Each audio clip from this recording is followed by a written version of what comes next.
마태복음 6장 11절에서 13절까지 말씀을 함께 읽도록 하겠습니다. 오늘 우리에게 일용할 양식을 주시옵고 우리가 우리에게 죄 지은 자를 사하여 준 것 같이 우리 죄를 사하여 주시옵고 우리를 시험에 들게 하지 마시옵고 다만 악에서 구하시옵소서. 나라와 권세와 영광이 아버지께 영원히 있사옵나이다. 아멘. 잠시 기도하겠습니다. 아버지 하나님, 우리를 불러주시고 함께 예배하며 찬양하고 기도하게 하심에 감사합니다. 오늘 또 주님 주시는 생명의 양식 하늘의 만나를 기대합니다. 주님 부어주시고 함께하여 주시옵소서. 감사드리며 예수님 이름으로 기도합니다. 아멘. 식사는 맛있게 하셨습니까? 하신 거 맞죠? 요즘 세상에 누가 밥 굶고 다니냐라고 말할 수도 있겠지만 의외로 반대로 요즘 세상임에도 불구하고 밥을 잘 먹고 다니지 못하는 사람들도 꽤 있다고 합니다. 그 중에 한 분류가 바로 노량진 고시원에서 고시 공부하는 그런 청년들이라고 합니다. 그래서 서울에 있는 노량진의 고시촌 앞에 있는 강남교회는 벌써 20년째 새벽마다 새벽에 6시에 밥을 해서 거기에 고시촌에 있는 청년들 대상으로 식사를 제공하고 있다고 합니다. 원래는 이 사역이 청년부의 사역이었는데 이 청년부 사역을 돕기 위해서 주변에서 후원도 해주시고 설거지 봉사도 해주시고 권사님들이 같이 밥도 지어주시다 보니까 나중에는 교회 전체 사역이 되어서 사람들이 이 일을 위하여 서로 돕고 해서 20년째 이 사역을 하고 있다는 것이죠. 고시촌 앞에 있는 그 청년들은 하루 한 끼를 잘 먹기가 힘들다는 것입니다. 공부하기 위해서 집중하고 또 시간을 쪼개서 노력하다 보니까 잘 차려진 밥상 그런 밥을 먹기가 힘든 것입니다. 그래서 어쩌면 그런 청년들에게는 주님께서 가르쳐 주신 이 기도문이 참 적합한 것 같습니다. 오늘 우리에게 일용할 양식을 주시옵고 우리에게 주신 이 예수님의 기도의 말씀 이것을 통해서 우리가 계속 함께 배워 가보려고 합니다. 예수님은 주기도를 통하여 우리에게 기도의 모범을 가르쳐 주셨습니다. 기도란 우리가 필요한 것을 하나님께 달라고 구하는 그 이전에 하나님께 우리의 그 마음을 모으고 하나님을 바라보는 것이 기도다라고 가르쳐 주셨습니다. 그 하나님이 어떤 하나님이냐? 우리의 하나님이시고 하늘에 계신 하나님이시며 세상을 만드신 바로 그분이시다라고 말씀하십니다. 그러면서 기도할 때 너희가 구할 것 중에 먼저 구할 것이 있고 나중에 구할 것이 있는데 먼저 구할 것은 하나님을 위하여 먼저 구하라고 하신 것입니다. 첫 번째는 하나님의 이름이 거룩히 여김을 받기 위하여 기도하라는 것입니다. 두 번째는 하나님의 나라가 나의 삶 속에 임하기 위하여 기도하라는 것입니다. 세 번째는 하나님의 뜻이 하늘에서 이루어진 것과 같이 땅에서도 이루어지길 위하여 먼저 기도하라는 것입니다. 그리고 우리를 위하여 4가지 구할 것을 가르쳐 주셨습니다.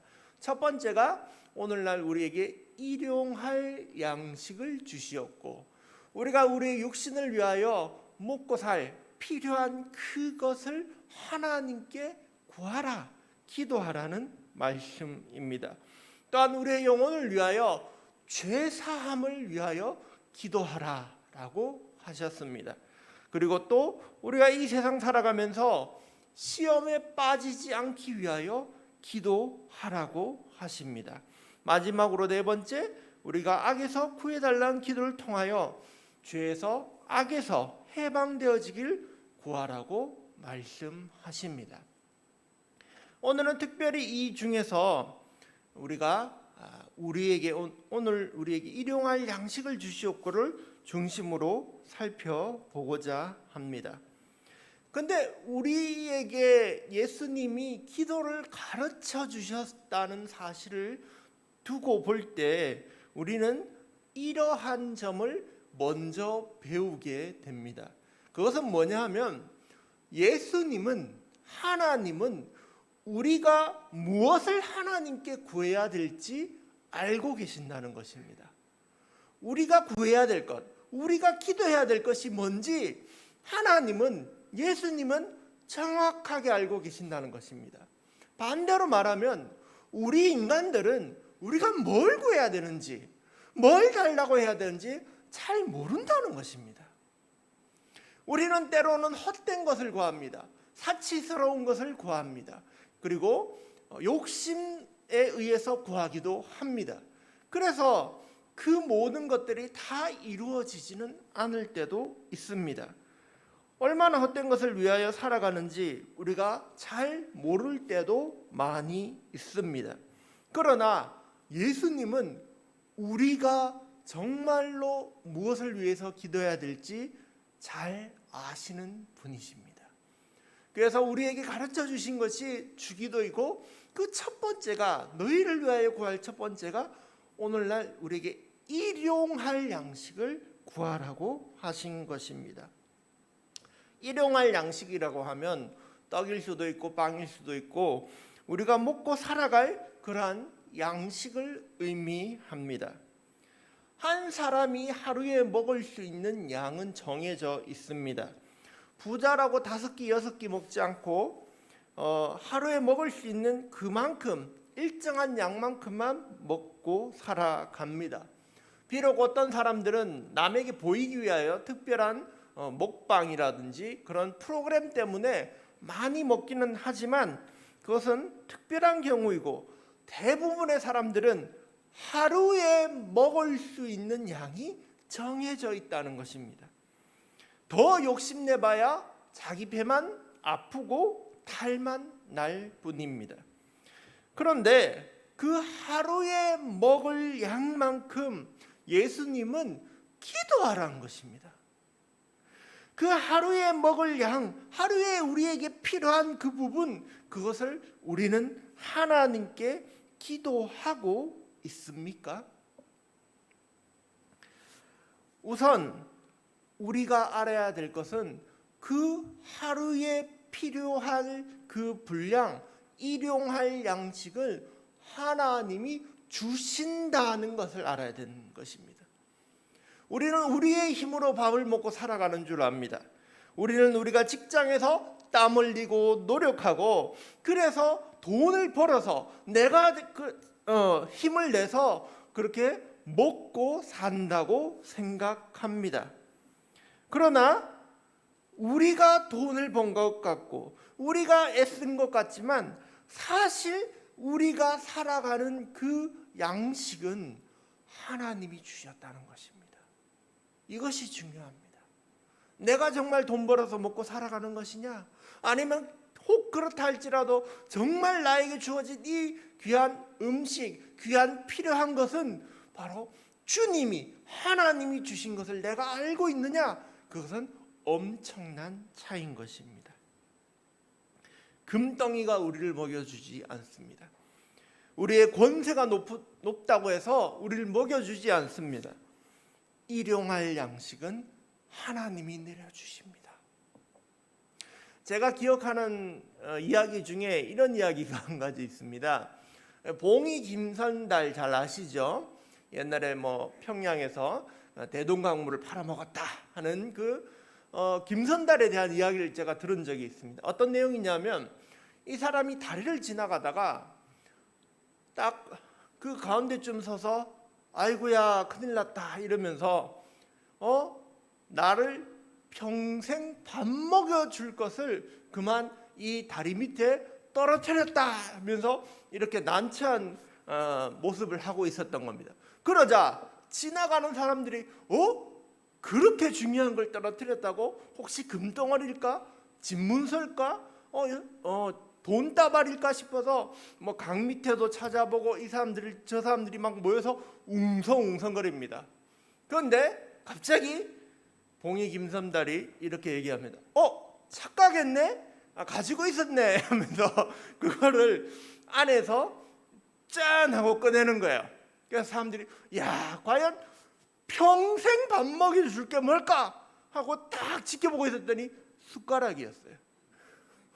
평생 밥을 먹여주는 건 뭐예요? 숟가락이 먹여주잖아요. 그래서 사람들이 전부 다 실망하고 돌아갔다는 그런 얘기를 들은 적이 있습니다. 사람들은 어떻게 생각하냐면 돈이 밥을 먹여준다고 생각해요. 금덩어리가 있으면 내가 평생 놀고 먹는다고 생각해요. 그러나 이 이야기가 주는 교훈은 그것이 우리를 먹여 살려주는 게 아니라는 것을 깨닫게 해줍니다. 성경은 말씀합니다. 우리가 살아갈 양식은 누가 주시냐? 하늘 아버지가 우리에게 주신다는 것입니다. 황금이 우리를 밥 먹여주지 않고 직장이 우리를 밥 먹여주는 것이 아니다. 하나님이 우리에게 일용할 양식을 내려주신다. 이 일용할 양식의 이야기의 시작은 출애굽기 16장으로 거슬러 올라갑니다. 출애굽기 16장에는 이스라엘 백성들이 이집트에서 탈출해서 드디어 홍해도 지나고 승전해서 이기고 그 이집트 군사들은 바다에 수장되고 잘 탈출해서 나왔을 때입니다. 모든 것이 기쁘고 신나고 다 됐는데 준비해온 양식이 있었습니다. 이제 탈출하니까 먹을 것 챙겼죠. 입을 것 챙겼죠. 그런데 먹을 게 딱 떨어진 거예요. 먹을 것이 떨어지고 고기가 떨어지니까 이 사람들의 반응이 어땠냐 하면 원망하기 시작한 겁니다. 자기를 여기까지 탈출시켜서 데려온 모세를 원망하고 하나님을 원망하고 먹을 것도 없는 이런 광야 사막에 우리를 데려다 놨다면서 불평하기 시작합니다. 그러나 먹을 것이 없다, 빵이 없다, 고기가 없다는 그 이야기를 하나님은 듣고 놀랍게도 응답해 주십니다. 출애굽기 16장 4절에 이렇게 말씀하십니다. 보라, 내가 너희를 위하여 하늘에서 양식을 비같이 내리리니 백성이 나가서 일용할 것을 날마다 거둘 것이라. 여러분, 하나님께서 그때부터 이스라엘 백성에게 일용할 양식, 하루에 먹을 만큼의 양식을 날마다 그들에게 내려주신 것입니다. 그런데 이 일용할 양식은 참 독특한 점이 있습니다. 이 일용할 양식은 이틀치 양식이 아니에요. 나가서 둘러있는 그 솜사탕 같은 만나를 모아서 나는 더 많이 쌓아서 내일 놀아야지 라고 생각하면 모아놓은 게 그 다음날 썩어버립니다. 벌레가 듭니다. 그런데 또 신기하게 그 안식일은 쉬어라 라고 말한 그날 전날, 안식일 전날은 가서 2배로 쌓아놔도 썩지 않습니다. 정확하게 하나님은 일용할 양식, 하루에 먹을 양식만 그들에게 매일같이 40년 동안 공급해 주셨다는 것입니다. 그것이 일용할 양식의 첫 이야기입니다. 이 이야기에서 우리는 깨달을 수 있는 것이 있습니다. 우리가 구하는 것은 사치품이 아니라는 것입니다. 욕심을 위해서 구하지 않는다는 것입니다. 오늘 우리에게 정말 필요한 것, 양식 혹은 그 외에 필요한 그 모든 것을 우리 하나님은 주시는 분이시고 또 우리가 그것을 위하여 기도해야 된다는 것을 가르쳐 주고 있습니다. 구약 성경의 위대한 선지자로 손꼽히는 사람이 바로 엘리야 선지자입니다. 그런데 이 엘리야 선지자도 놀랍게도 굶어 죽을 뻔한 적이 있었습니다. 그가 먹을 것이 없어서 다른 그 사람에 의해서 쫓겨서 죽으려고 할 때 하나님은 심지어 까마귀를 통해서 그에게 먹을 양식을 공급해 주셨던 것입니다. 그러므로 일용할 양식을 주시옵고라는 기도는 어떻게 해야 되냐면 우리에게 필요한 양식, 우리에게 필요한 것은 하나님이 주신다라는 믿음을 갖고 해야 되는 것입니다. 하나님이 우리를 책임지시고 하루 살 만큼은 정말 먹여주시고 재워주시고 입혀주신다는 것을 믿고 그 기도를 해야 되는 것입니다.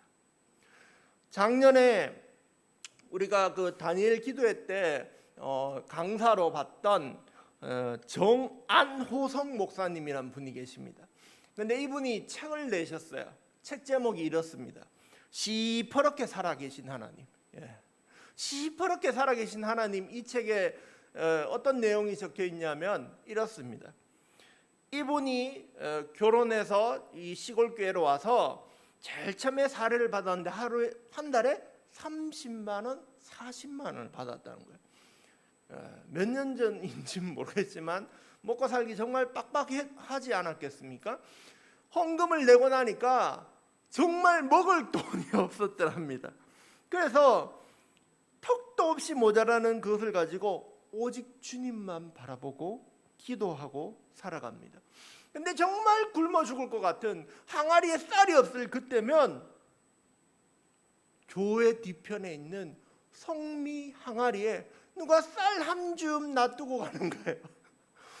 정말 배고프고 아무것도 없을 때는 쌀 한 줌 누가 놔두고 가는데 어떤 때는 거기에 돌이 섞여 있고 벌레가 섞여 있어도 주신 것만 해도 감사하다면서 그렇게 먹고 살았는 거예요. 근데 또 어떤 때는 맨밥만 먹고 그걸 물에 말아 먹으니까 너무 안타까워 아쉬워서 참치캔이라도 먹으면 좋겠다. 스팸이라도 있으면 좋겠네. 그랬더니 그 다음 날에는 누가 참치캔을 놔두고 가는 거예요. 교회 앞마당에. 그리고 또 그 다음 날엔 스팸을 누가 놔두고 가는 거예요.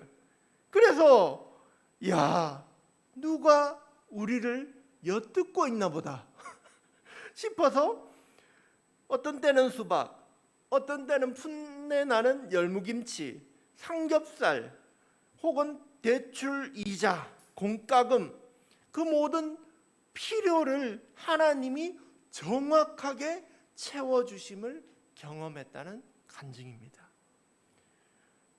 그러면서 이 목사님이 얘기합니다. 혹시 내 말을 누가 듣고 있거든, 듣고 있나 하면서 뒤를 돌아본 적이 한두 번이 아니다 라는 것이죠. 할렐루야.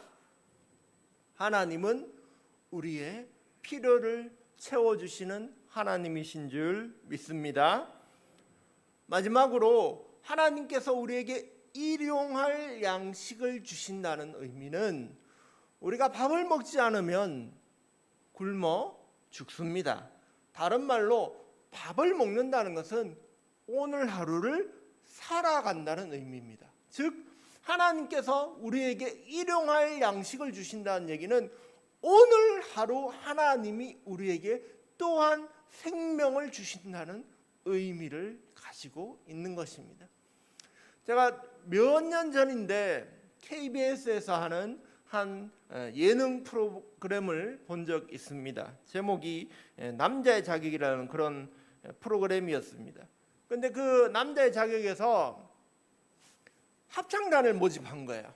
합창단을 모집해서 사람들한테 인터뷰도 하고 왜 합창단 들어오려고 합니까? 왜 어떤 일이 있었습니까? 당신 인생에서는 뭐 이런 얘기를 주고받고 하는데 한 사람이 기억나는 사람이 있습니다. 그 남자분인데 이분은 간암을 앓고 이제 병이 나서 이렇게 도전을 해보는 거야. 왜 왔냐 하니까 노래가 너무 좋아서 부르고 싶은데 마음껏 부르려고 하니까 이 합창단이 있다고 해서 내가 한번 지원했다. 그렇게 말하면서 이 사람이 자기 사연을 얘기합니다. 근데 그가 부른 노래가 뭐였냐 하면 바로 생명의 양식이었습니다. 성경에 보면 하늘의 양식이라는 그 성가곡이 원래 있는데, 이 성가는 시편 78편 24절 5절에 보면 그들에게 만나를 비같이 내려 먹이시며 하늘의 양식을 그들에게 주셨나니 사람이 힘센 자의 떡을 먹었으며라는 그런 구절이 있습니다. 그런데 힘센 자의 떡이라는 거에 그 원래 영어에는 보면 bread of angel, 천사의 빵이라고 그렇게 표현되어 있습니다. 생명의 양식을 또 다른 표현으로 천사의 빵.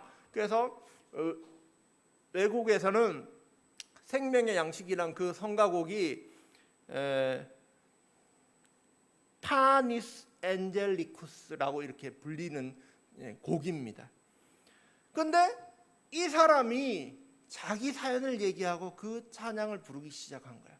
KBS 공영방송에서 성가대가 아닌 곳에서, 그곳에서 그 사람이 하나님을 찬양하기 시작하는 것입니다. 가사가 이렇습니다. 생명의 양식을, 하늘의 만나를 마음이 빈 자에게 내리워 주소서.